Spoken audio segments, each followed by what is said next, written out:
Today, I'm going to introduce you to a new lending and borrowing platform that will launch soon. So details later on the Arbitrum blockchain. Now, I did read through this. I did check everything out. There are some cool features that I like personally, but overall, there's a lot to unpack. All right, so let's dig in.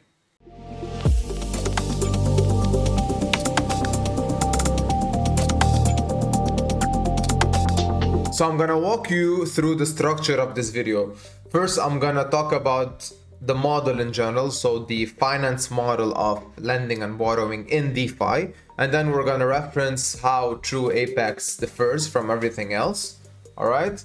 And then afterwards, we're gonna make our conclusion. So if you're new to this, if you're not really sure how this works, you always hear the words lending and borrowing, lending and borrowing. So here is essentially the TLDR. So you have a DeFi platform at the center of operations. Again, remember, all of those things are executed through smart contracts, so none of this is manual input. So you have people who lend money. Similarly to a bank, when you go deposit your funds and then you get this certain percentage on an annual basis. So you have lenders, they deposit their crypto and they get a percentage, they get an APY depending on the demand and supply. Now you also have the borrowers. Now the borrowers are people who take loans, similarly to taking a loan from a bank. So the only difference here is that they have to deposit something called collateral, because in case they cannot repay, the DeFi platform will take away that collateral, all right? So usually there are calculations embedded in this. So there is a collateral ratio that you have to abide by, meaning, for example, if I were to deposit today 1 Bitcoin at 26K and I borrow assumingly 18K, if my collateral ratio is there, meaning if Bitcoin drops to 18K or below, the platform is going to take away my BTC and whatever I borrowed will stay with me.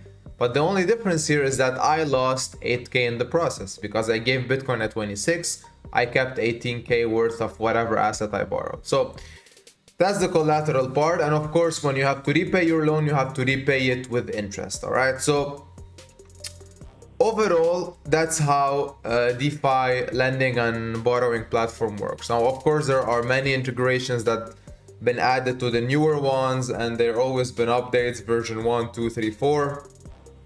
But that's essentially how things work. All right. Now, moving a bit forward, let's talk about how TrueAPEX is a bit different from what's out there. All right. So again, I'm not comparing this to some revolution in the lending and borrowing space. I'm just gonna label out everything that they have added so far. So first things first, let's pick these one by one. All right. So as a borrower, usually you are entitled, to the money you get, and then you have to repay back. And you also, because you deposited money, so you're also going to earn some APY on this. All right. So in this case, not only you are earning some of the platform fees, you also going to be earning from yield produced by an asset management portfolio. And that's something we're going to get into. All right. So there's an extra layer of earning for borrowers. That's something to get out of the way. All right. And they do this by introducing a concept not really introduced by them, but is out there, called looping, where you borrow and lend based on a certain type of asset combination, so on and so forth. All right. Now, that gives you the idea that all platform participants, whereas you're a lender or a borrower, you'll earn something. All right. So as a lender, you're earning an APY on your deposit, so whatever money you put in, and you're also going to earn yield from that asset management portfolio. And that asset management portfolio is something that they introduced because they have things in place, additional things in place that will feed it, and then they will use it through something they call TrueAI. So they have something in play that I honestly haven't dug into really deep, but they say that this is a proprietary AI that helps them go pick the best places to deposit funds and earn yield on them. So they scour across all protocols, across all chains, They see places where they can earn the most for a certain period of time. They go there and they grab that yield and take advantage of it. Anyways, moving on. Now, another additional feature, something called dynamic LP. So dynamic LP, they're gonna release their own token called TrueX. If you take TrueX, you compare it with wrapped ST-ETH, you put it on the platform, then you added liquidity in this sense. So that DLP, dynamic LP, will earn you a bunch of platform fees. By a bunch, I mean 60%. So the majority of the platform fees, plus you will get TrueX tokens in terms of emission. Now, this is determined through a few factors. So this will be vested linearly over 3 months.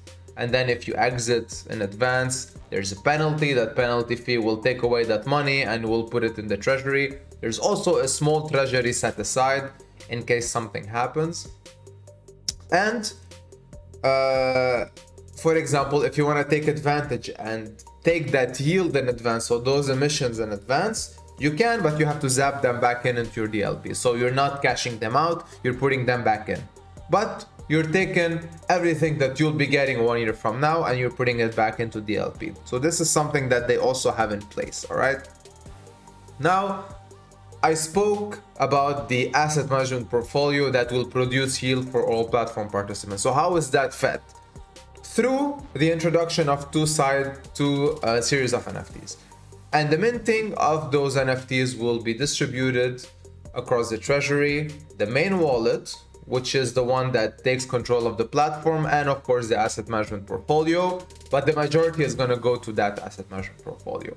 So the first set of NFT, the Apex NFTs, those are called the Apex OG NFTs, and those are in essence the first set. They solidify your presence as an OG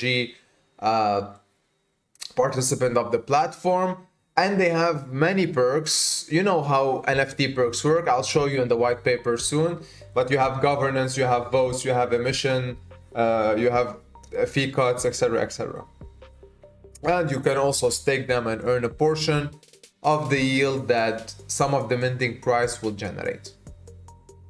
Now, the actual more useful NFTs, which are more expensive, so to my knowledge, the true OG NFTs, the Apex OG NFTs, they would cost about 100, whilst the TrueX NFTs will cost you about 2000 USDT.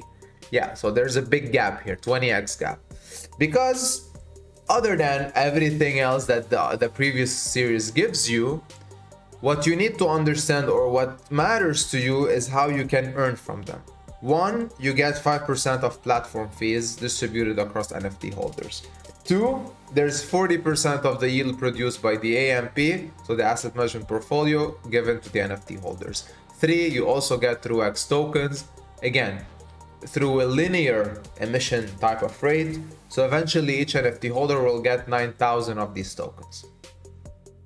And there are a couple of more things. Again, if you want to know more, the white paper is there to serve you all of the smallest details in regards to, for example, token allocation, how much goes where, etc. So all these percentages are visible there. We're not going to list them here. It's a waste of time.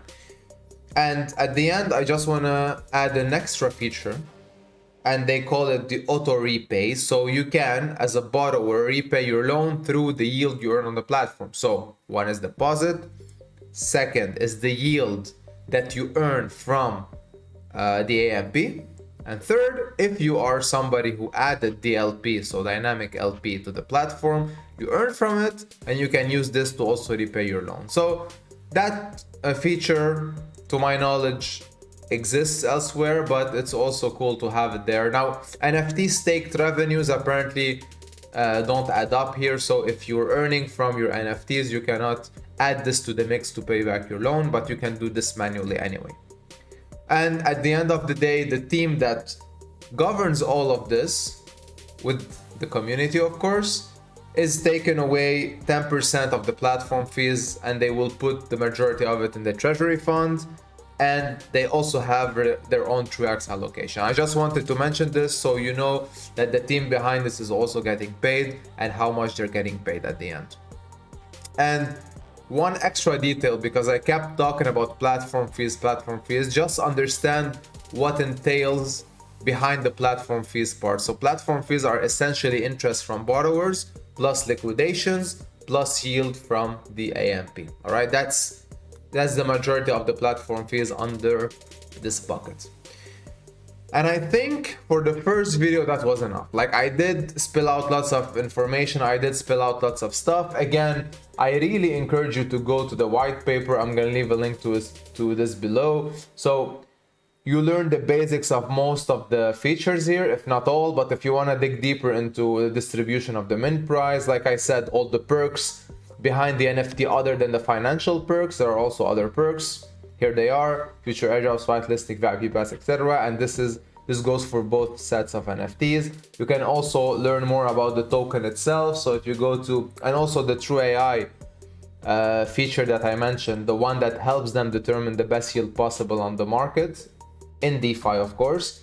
You can also go to and understand the allocation of the token itself, TrueX token, etc., etc. So again, if you're somebody who likes to, you know, pick apart every small detail of a project, and so you should, go to the white paper. All right, so I think I'm gonna conclude this here. I really hope this brought you some clarity. This brought you some info in regards to how the project operates. I really hope that with this, you're gonna extend your research and go look and see what the project is about. And again, as always, if you have questions, reach out on Telegram. I'll answer all of them. And if you haven't joined already, consider doing so. All right, so this room of ours is for matured, like-minded investors. We discuss a lot of things in actual DeFi and crypto. And if you're somebody who is open to discussions within the realm of honesty, and of course, if you can control your temper, if you're wild-tempered, you're welcome to join us. All right, so again, the last part is a bit exaggerated, but the idea here is that we tolerate everyone and we try as much as we can to spill out all the useful information that we have in store. With that, see you in the next one. Have a good one.